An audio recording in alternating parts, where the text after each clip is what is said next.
ایک شخص ماہ رمضان میں روزے کی حالت میں عورتوں کی صحبت میں بیٹھا مسکرا رہا تھا، ہنس رہا تھا۔ ماہ رمضان کا مہینہ تھا، روزے کی حالت میں عورتوں کی صحبت میں بیٹھا آنکھوں میں آنکھیں ڈال کے باتیں کر رہا تھا، ہنس رہا تھا، مسکرا رہا تھا۔ ادھر سے حضرت سیدنا امام جعفر صادق رضی اللہ تعالی عنہ کا گزر ہوا۔ حضرت امام جعفر صادق رضی اللہ تعالی عنہ نے ماہ رمضان میں روزے کی حالت میں اس شخص کو جب عورتوں کی صحبت میں بیٹھ کے مسکراتا دیکھا، ہنستا دیکھا، گپے شپے مارتا دیکھا، تو حضرت امام جعفر صادق رضی اللہ تعالی عنہ نے اسے وہاں سے اٹھایا، ایک سائٹ پہ لے گئے۔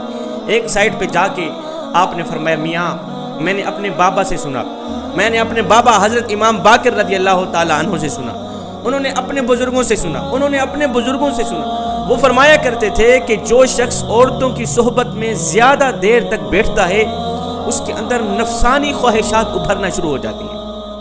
عورتوں کی صحبت میں زیادہ دیر تک بیٹھے رہنے سے، آنکھوں میں آنکھیں ڈال کے بات کرنے سے، خوب گپے شپے مارنے سے، ہنسنے سے، مسکرانے سے، دل بہلانے سے نفسانی خواہشات ابھرتی ہیں۔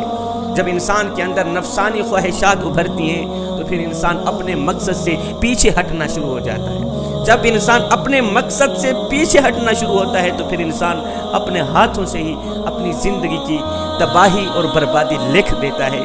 میاں ماہ رمضان کا مہینہ ہے، روزے کی حالت ہے، وہ روزے کی حالت میں بیٹھ کے عورتوں کی صحبت میں بیٹھا آنکھوں میں آنکھیں ڈال کے دیکھ رہا ہے، اور تجھے پتہ نہیں ہے روزے کے ساتھ ساتھ، انسان کے روزے کے ساتھ ساتھ آنکھوں کا بھی روزہ ہوتا ہے۔ تو مسکرا رہا ہے، خوب گپے لگا رہا ہے، تجھے پتہ نہیں ہے زبان کا بھی روزہ ہوتا ہے، تجھے پتہ نہیں ہے آنکھوں کا بھی روزہ ہوتا ہے، ہاتھوں کا بھی روزہ، دل کا بھی روزہ، سینے کا بھی روزہ، پورے جسم کا روزہ ہوتا ہے۔ میاں عورتوں کی صحبت میں بیٹھنے سے جتنی نفسانی خواہشات ابھرتی جائیں گی، روزے کا ثواب گھٹتا جائے گا۔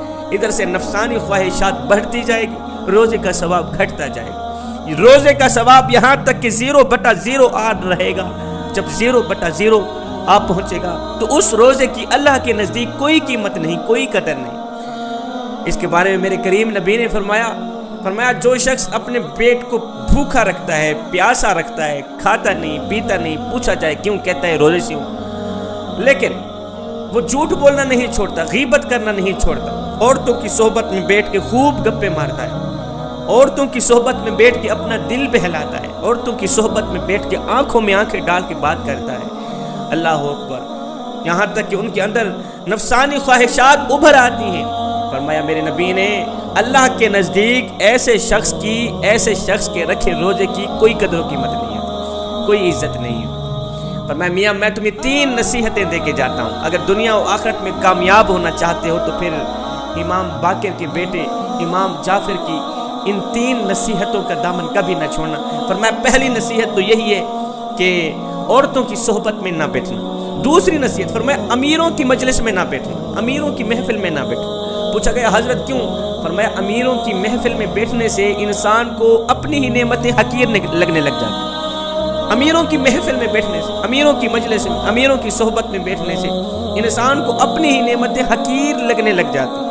فرمایا جب انسان کو اپنی نعمتیں حقیر لگتی ہیں تو پھر انسان اللہ کی دی گئی ان نعمتوں کا شکر ادا نہیں کر پاتا۔ جب انسان ان نعمتوں کا شکر ادا نہیں کر پاتا تو پھر یوں سمجھے انسان اپنے ہاتھوں سے اپنی زندگی کی ناکامی لکھ رہا ہے۔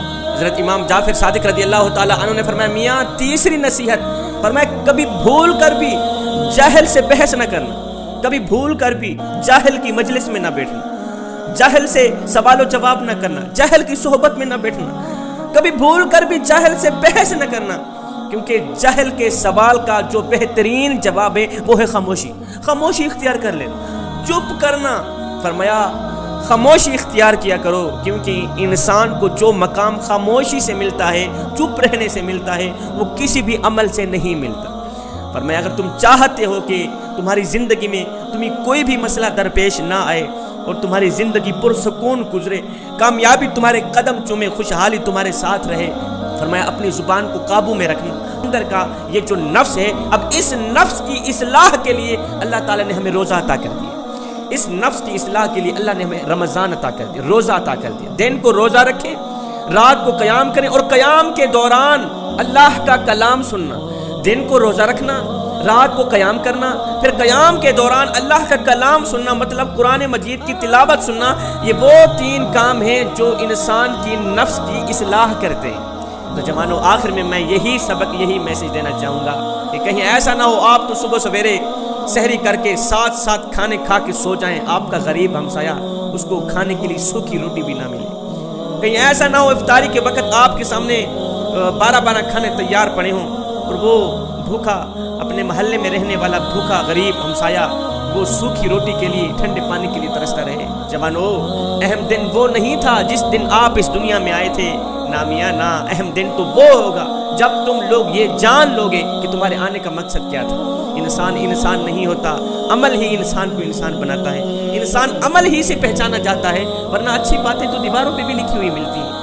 صاحب عبادت اس مقام تک نہیں پہنچاتی جہاں غریب کی خدمت پہنچاتی۔ رمضان المبارک کا مہینہ تھا، حضرت سیدنا علی المرتضیٰ شیر خدا کرم اللہ وجہ الکریم آپ لوگوں کو خطاب فرما رہے تھے، اللہ کے بندوں کو درس دے رہے تھے۔ آپ نے فرمایا، لوگو جب رمضان المبارک کا چاند نظر آ جائے تو روزہ رکھنے سے پہلے اپنے اندر یہ 3 غلطیاں ختم کر دینا۔ فرمایا جب رمضان المبارک کا چاند نظر آ جائے نا تو روزہ رکھنے سے پہلے اپنے اندر کی یہ 3 غلطیاں بالکل ختم کر دینا۔ اگر نہیں کرو گے تو یاد رکھنا اللہ کے نزدیک تمہارے روزے کی کوئی قیمت نہیں ہوگی، کوئی قدر نہیں ہوگی۔ پوچھا گیا حضرت وہ 3 غلطیاں کون سی ہیں؟ حضرت علی رضی اللہ تعالی عنہ نے فرمایا، میاں اپنے ماں باپ کو دکھ دے کے روزہ نہ رکھنا، پہلی غلطی۔ اپنے ماں باپ کو ایذا دے کے، دکھ دے کے، تکلیف دے کے، غم دے کے، ان کی آنکھوں سے آنسو نکال کے روزہ نہ رکھنا۔ نہیں میاں، روزہ رکھنے سے پہلے اپنے والدین سے غلطیوں کی معافی مانگ لینا تاکہ ان کا دل تمہاری وجہ سے دکھا بھی ہو تو پاک و صاف ہو جائے اور ان کی دعائیں تمہاری زندگی میں شامل ہو کے تمہیں اللہ کے قریب کریں۔ کہیں ایسا نہ ہو باپ وہاں روتا رہے تم روزے میں، باپ رو رہا ہے، ماں رو رہی ہے، تم روزے میں، باپ دکھی ہے، ماں دکھی ہے، بیٹا روزے میں، بیٹے کو کوئی فکر نہیں، باپ بھوکا ہے، ماں بھوکی ہے، بیٹا روزے میں ہے، بیٹے کو کوئی فکر نہیں۔ ایسا روزہ قیامت کے دن کہیں ایسا نہ ہو تمہارے منہ پہ نہ مار دیا جائے۔ روزہ رکھنے سے پہلے اپنے والدین سے اپنی غلطیوں کی معافی مانگ لیں۔ ماں باپ کو دکھ دے کے، درد دے کے، غم دے کے روزہ نہ رکھنا۔ فرمایا دوسری غلطی، روزہ رکھنے سے پہلے اگر تم جھوٹ بولتے ہو تو یہ عادت ختم کر لینا۔ اگر تم باتوں پہ جھوٹ بولتے ہو تو روزہ رکھنے سے پہلے اللہ سے یہ وعدہ کر لینا، مالک میرا آپ سے وعدہ ہے آج کے بعد میں کوئی بھی جھوٹ نہیں بولوں گا، کیونکہ جھوٹ بولنے والے پر اللہ کی لعنت برستی ہے۔ یہ کیسے ہو سکتا ہے بندہ روزے میں بھی ہو اور لعنت بھی برسے؟ یہ اللہ کو منظور نہیں، ایسا روزہ اللہ کو قبول نہیں۔ جھوٹ بولنا ایک خطرناک بیماری ہے جوانوں۔ انسان کے مسلسل جھوٹ بولتے رہنے کی وجہ سے انسان اللہ کے نزدیک جھوٹا لکھ دیا جاتا ہے۔ کیا ہم میں سے کوئی یہ گوارا کرے گا کہ تھانے میں اگر مجرم کی فہرست میں ہمارا نام لکھ دیا جائے، تھانے میں مجرم کی فہرست میں اگر ہمارا نام درج کر دیا جائے، ایسا ہو بھی جائے تو کیا خیال ہے دن کا سکون رہے گا؟ کیا خیال ہے رات کو نیند آئے گی؟ ہرگز نہیں آئے گی۔ میاں غور تو کرو، تھانے میں مجرم کی فہرست میں نام لکھنا کسی کو گوارا نہیں، تھانے میں مجرم کی فہرست میں نام دیکھنا کسی کو گوارا نہیں، تو اللہ کے نزدیک جھوٹوں کی فہرست میں اپنا نام دیکھنا مومن کیسے گوارا کر سکتا ہے؟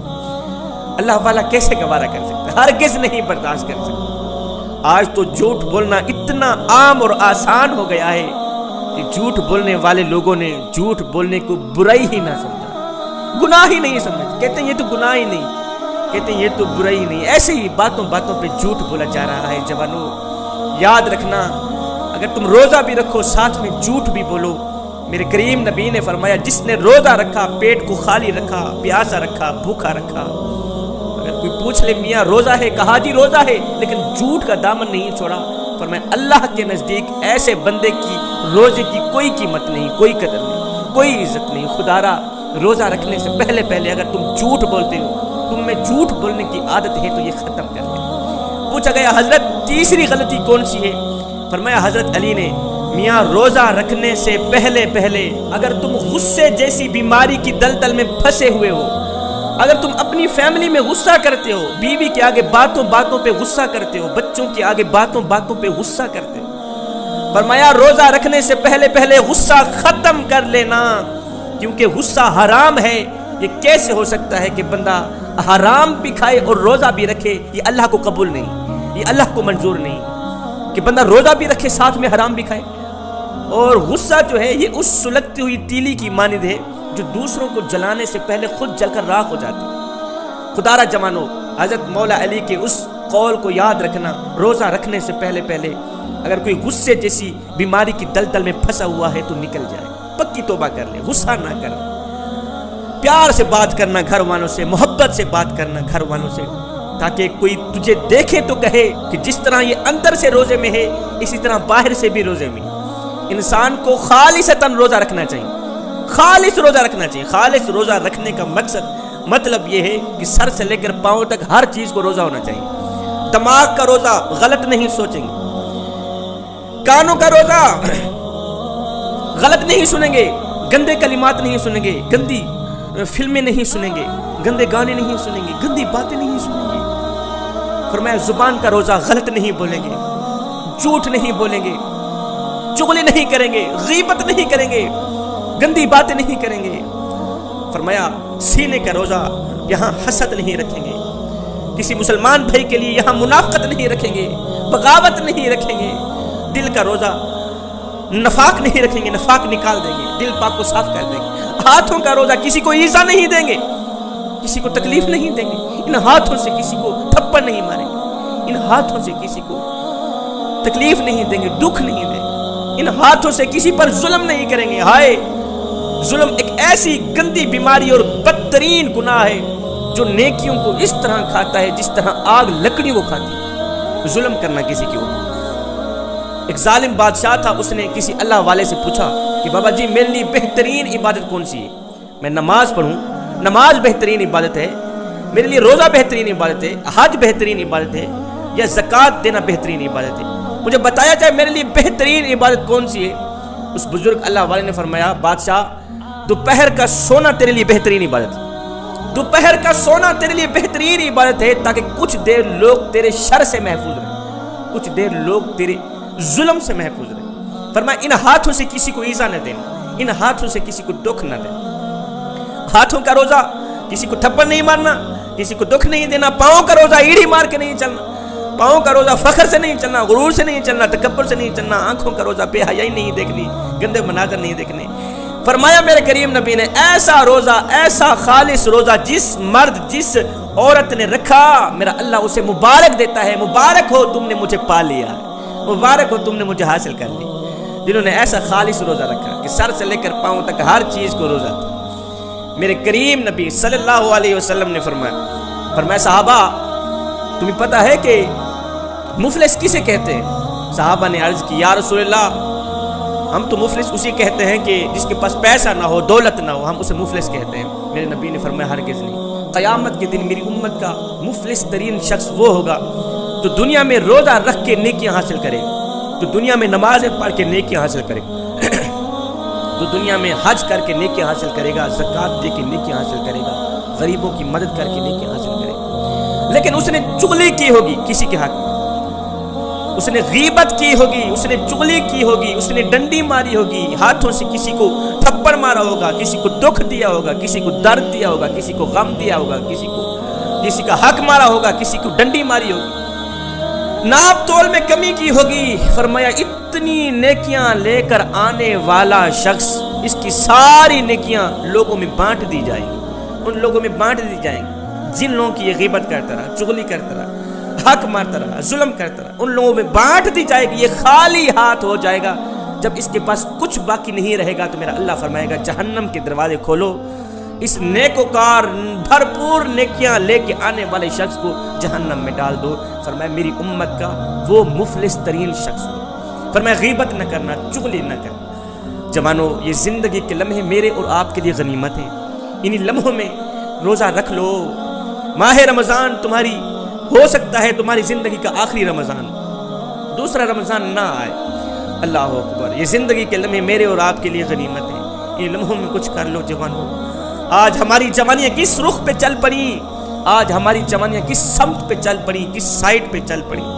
اے جوانی میں تو اس درد کو پیدا کرنے کی ضرورت تھی کہ ہم نے مرنا بھی ہے، جوانی میں تو اس سوچ کو پیدا کرنے کی ضرورت تھی کہ ہم نے قبر میں بھی جانا ہے، جوانی میں تو اس کیف کو پیدا کرنے کی ضرورت تھی کہ ہم نے اللہ اور اس کے رسول کو منہ بھی دکھلانا ہے۔ ایک فقیر تھا، اللہ والا تھا، درویش تھا، مست ملنگ بابا تھا، بازار میں کھڑا رو رہا تھا، چیخ رہا تھا۔ کسی نے دیکھا، پوچھا بابا جی کیا ہوا؟ کسی نے مارا ہے، کسی نے پیٹا ہے، کسی نے دکھ دیا، کسی نے درد دیا ہے، کسی نے غم دیا، بھوک لگی ہے، کسی نے روٹی نہیں دی، پیاس لگی، کسی نے پانی نہیں دی۔ کہا نہیں بیٹے یہ میرے مسئلے نہیں۔ کہا بابا پھر کیوں رو رہا ہے؟ کہا بیٹے آج ویسے میرے دل نے چاہا کہ کیوں نہ میں بندوں کی رب سے صلح کرا، آج ویسے میرے دل نے چاہا کہ کیوں نہ میں بندوں کی، دنیا والوں کی رب سے صلح کرا دوں۔ بابا جی پھر کیا ہو؟ کہا میاں اللہ تو مانتا ہے پر دنیا والے نہیں مانتے، میرا اللہ تو کہتا ہے لے آئے نہیں میری چوکھٹ پر، لے آئے نہیں میری دہلیز پر، ایک آنسو سے سارے کے سارے گناہ دھو ڈالوں، یہاں سے ایک آنسو نکلے گا بعد میں، خاشیت الہی میں شرمندگی کی وجہ سے یہاں سے ایک آنسو نکلے گا بعد میں، سارے گناہ بخش دوں گا۔ ان کو بول ایک بار میری چوکھٹ پہ آ کر تو دیکھیں، دنیا والوں کو بول ایک بار میری دہلیز پہ آ کر تو دیکھیں، اوے بخشش کی حد نہ کر دوں مجھے رب العالمین بھی نہ کہیں، بخشش کی انتہا نہ کر دوں مجھے رب العالمین بھی نہ کہیں۔ کہتا ہے دوسرے دن یہی بابا قبرستان میں بیٹھا رو رہا تھا، کسی نے دیکھا، پوچھا بابا تیری بھی عجیب کہانی ہے، اور کبھی کبھی تو بازاروں میں روتا ہے، کبھی کبھی تو قبرستانوں میں روتا ہے، آج کیا بنا؟ کہا بیٹا آج بھی میرا وہی کل والا ہی مسئلہ ہے۔ کہا آج میرے دل نے چاہ کہ کیوں نہ میں قبرستان والوں کی رب سے صلح کرا۔